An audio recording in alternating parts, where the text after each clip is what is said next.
Have you ever felt it? That strange, low-frequency hum beneath the noise of your daily life? A quiet but persistent discomfort that you can't quite explain. As if the person you present to the world is a role you've been rehearsing for so long, you've started to mistake the costume for your own skin. They say life begins the day you're born, but your soul knows better. The truth, the one your higher self is whispering to you right now, is that your real life begins the moment you awaken. The moment the facade fractures, the programming glitches, and you suddenly see yourself moving through the world on autopilot. If this message has found you in this precise moment, know it is no coincidence. Your soul led you here. If you feel the shift stirring within you, type, "I'm ready," or 777 in the comments below. You are not alone on this path of remembering. For years perhaps, your entire life you've been following a script you didn't write. A blueprint shaped by well-meaning family, cultural conditioning, institutional expectations, and the endless noise of the media. You've become who you were told to be, chased dreams that weren't truly yours, and structured your life around a relentless checklist of shoulds and supposed tos. Every day, you walk through a carefully constructed maze without ever stopping to ask, is any of this actually mine? Is this frequency I'm living even my owner? Have I just become a receiver for everyone else's broadcast? This is the hallmark of spiritual sleepwalking, a life driven by momentum where your higher self is strapped in the back seat, powerless to steer. But then, something shifts. Sometimes, it's a dramatic rupture, a loss, a heartbreak, a crisis that violently rips the script from your hands. Other times, it's quieter, almost imperceptible. A random, peaceful morning where everything is still, and for the first time, you really hear your own thoughts. A glitch in your mental noise, a crack in the chaos where something ancient and sacred stirs within you, and in that silence, your real voice, the one that existed before the world told you who to be, finally speaks. This is the turning point. This is the Nietzschean fracture where your true life begins, awkward and painful, but undeniably real. And when that voice speaks, its message rarely matches the life you've built. It whispers of freedom while your calendar is chained with obligations. It calls for creativity while your days march in numbing repetition. It speaks of divine purpose while your work feels hollow. This is the rupture, the painful unmasking of your life's foreign code. You begin to peel back the conditioning, the expectations, the layers of identity that have kept you confined. And make no mistake, this is not some graceful cinematic transformation. It is raw, messy, disorienting. It is a spiritual war within your own heart, as you confront the terrifying yet exhilarating question, who am I beneath it all? This is where the real work, the sacred work, begins. And you must understand this, true spiritual growth doesn't come from adding more. It's not about acquiring more knowledge, more rituals, or more accolades. It is a process of subtraction. It is the courageous act of shedding what no longer serves you. You shed the roles you've outgrown. You shed the routines that drain your life force. You shed the borrowed values that were never yours to begin with. In the beginning, this shedding can feel like failure. You're not as motivated by the same old goals. The drama of the world seems less compelling. You find yourself pulling away from people who once felt like home, not out of anger, but because the frequency of your being has changed, and you can no longer resonate with their vibration. You're outgrowing the version of yourself they were attached to, and that can feel profoundly lonely. In this space, the doubt creeps in. You'll start to wonder if something is wrong with you. Is this awakening just burnout in disguise? Is this newfound clarity just a form of confusion? Your mind, desperate to return to the safety of the known, will try to convince you that you're lost. It will tell you that you're breaking down, not breaking through. But if you can stay still long enough, if you can resist the urge to fix the discomfort and simply sit with it, a new kind of awareness will emerge. It doesn't shout, it doesn't rush. It is a quiet whisper beneath the noise, a gentle but firm inner knowing that says, you are not lost. You are finally becoming. This is the essence of your spiritual armor, being forged in the quiet fires of uncertainty and discomfort. Real life doesn't begin when you have it all figured out. It begins the moment you stop pretending to. It's when you allow the raw, unpolished, often inconvenient truth to show itself in your decisions, in your silence, and in the boundaries you set. You no longer seek to be understood by everyone because you are finally beginning to understand yourself. And that understanding, that self-compassion, is the foundation of a life that is truly, authentically yours. You begin to notice something strange once this shift takes hold. The world around you doesn't magically change, but your perception of it does. You do. The way you see, the way you feel, the way you responded all transforms.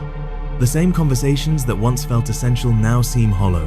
The same ambitions you once clung to for validation now feel like empty shells. You find yourself questioning things you never dared to question before. Why do I care so much about being liked? Why am I still chasing this goal that doesn't nourish my soul?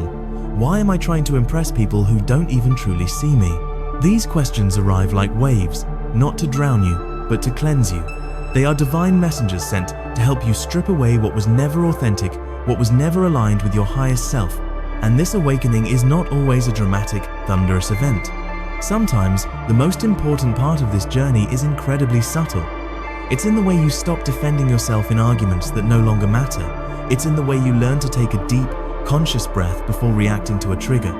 It's in the way you start to recognize your own conditioned patterns, the automatic responses, the self-sabotaging thoughts, and you gently, lovingly choose to do something different. This is what Nietzsche was pointing to. This is the great becoming.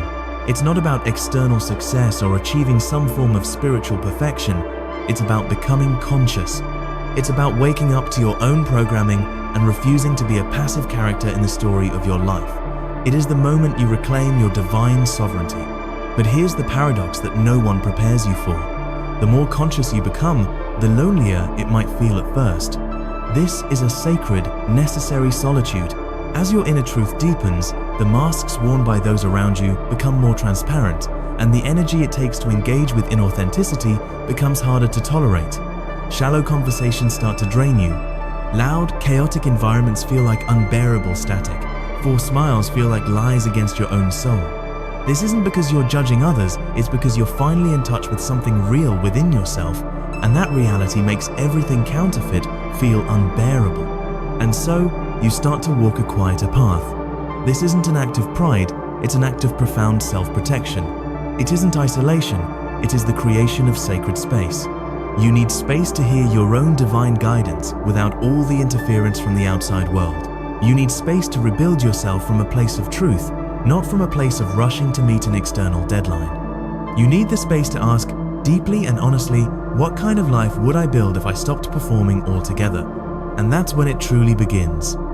That is the moment the old, fear-based timeline collapses, not because it was wrong, but simply because your soul has outgrown it. You begin to live in a way that doesn't require outside permission. You stop chasing moments and you start creating them from a place of inner alignment. You stop seeking direction and you start becoming the direction. And for the first time, you're not just surviving the day, you are actually, fully, living it. Once you stop living on autopilot, you begin to see with startling clarity just how much of your life was secretly driven by fear. The fear of disappointing others, the fear of not being enough, the fear of falling behind on some invisible, culturally prescribed timeline. You realize how many of your choices were actually just reactions, how many of your ambitions were actually just elaborate survival strategies. You see how often you said yes when your entire being was screaming no just to keep the peace. This is the haunting part of becoming aware. You see the prison you didn't know you were in. You see the roles you played, the masks you wore, the lies you told yourself and others just to feel safe. And at first, this clarity is uncomfortable. It's not pretty, because real clarity doesn't flatter the ego, it exposes it. It shows you all the places where you betrayed yourself for the sake of acceptance. But when that illusion cracks, the truth rushes in. And this is also where things get incredibly beautiful. Because once the old, fear-based identity breaks apart, you are left with something incredibly rare and precious: possibility. You begin to understand that who you were is not who you have to continue to be. You realize that every version of you up until this point was simply a story you told yourself to survive. But now you are free. You are free to write something new. Not a character built on fear, but one forged in truth. Not a life built on expectations, but one built on divine alignment. And alignment feels different. It's quieter. There's less noise, less chasing, less striving. You don't need the world to clap for you anymore because you are no longer performing. You are simply living. And that shift, that profound shift from doing to being, is everything. You no longer wake up just to check off boxes on a to-do list. You move with intention. You speak with honesty. You rest without guilt. You begin to trust the divine timing of your life, not because it always makes logical sense, but because you've stopped needing to control every outcome. And in that trust, life begins to meet you in ways it never could before, because now you are finally present. You're no longer fighting the current. You are learning how to float with it, how to breathe with it, how to let the moment be enough without constantly squeezing it for more. This is where your true life starts to take shape, not in a rush, not in a grand announcement, but quietly, day by day, in how you choose to show up fully, honestly, and freely. There comes a moment, after all the noise has finally faded, when you realize you're no longer trying to become someone. You are finally just being. You are not chasing a label. You are not reaching for the next upgrade of your personality. You are no longer obsessed with fixing everything, because you understand for the first time that wholeness isn't something you achieve, it is something you uncover within yourself. You stop measuring your worth by your productivity, you stop calculating your value by how many people approve of you, you stop letting failure define your identity. These were the chains that kept you locked in survival mode, and as they fall away, slowly, quietly, you feel a kind of power that doesn't need to prove itself. You start doing things because they feel right in your soul, not because they will get you applause. You say no without over-explaining. You sit with yourself in silence, and you don't feel the frantic need to rush and fill the space. You start caring less about looking wise and more about being honest. You listen more, you defend less. You move with fewer words, but with more profound truth behind every single one. And here's what's truly wild. Life responds. As you shift your frequency, people and opportunities begin to align with your newfound clarity. You start to attract conversations that genuinely nourish you. Opportunities show up in the most unexpected ways. Not because you're hustling harder, but because you are radiating a clear, authentic signal. You are no longer a broadcast full of static. You are finally tuned in to your own divine frequency. This is what it means to live with intention, not with the goal of perfection. You don't suddenly become immune to doubt, or fear, or pain. But now, you meet these emotions differently. You don't run from them. You don't let them steer the wheel of your life. You have the courage to sit with them, to listen to their message, and then to let them pass. And then you move forward calmly, confidently, on your own sacred terms. Real life is not loud. It doesn't arrive with flashing signs or dramatic, earth-shattering turning points. It unfolds quietly in the choices you make when no one is watching. It reveals itself in how you treat yourself when you stumble. It's in what you do when things don't go your way. It's in how you speak to your own soul in the quiet, uncertain moments. And the more you lean into that, the more you trust that this slower, more honest rhythm is not a step backward, but a profound step into what is real. The more everything begins to align around that central truth. Not all at once, and not in a perfect, straight line, but steadily, like a sun rises low, soft, and unstoppable. There is a certain clarity that can only come when you stop trying to fix every crack in your life, when you stop obsessing over whether everything is right and begin asking a much simpler, more powerful question. Is this real? Is the way I speak, the way I live, the way I carry myself actually true to me? It's a shift so subtle that most people miss it entirely, because it's no longer about self-improvement, it's about self-remembrance. It's about returning to the sacred essence you buried long ago under layers of expectations, pressures, and noise.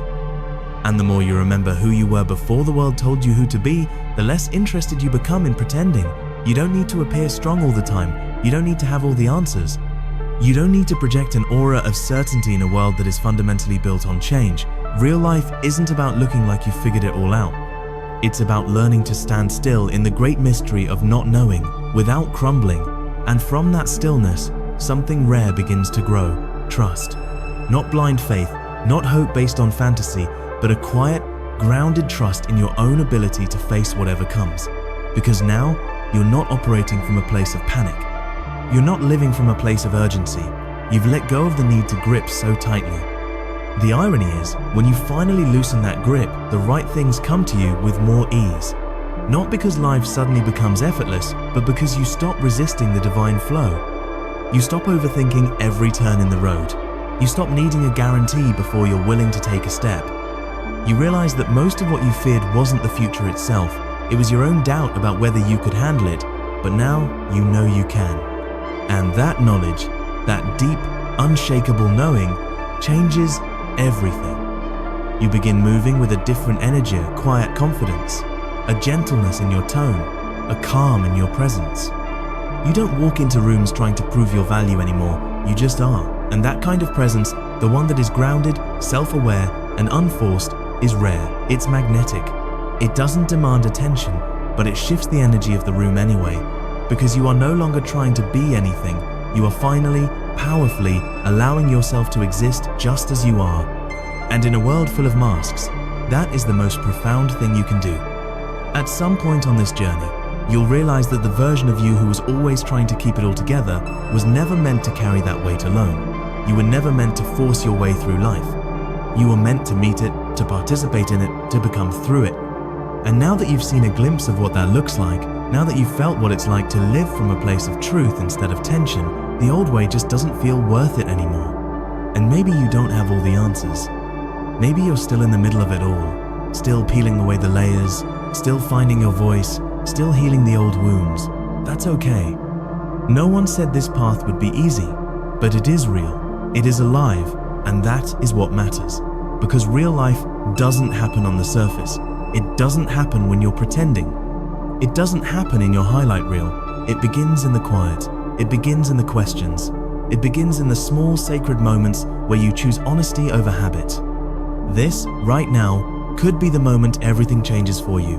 Not in a dramatic, cinematic way, but quietly, subtly, internally.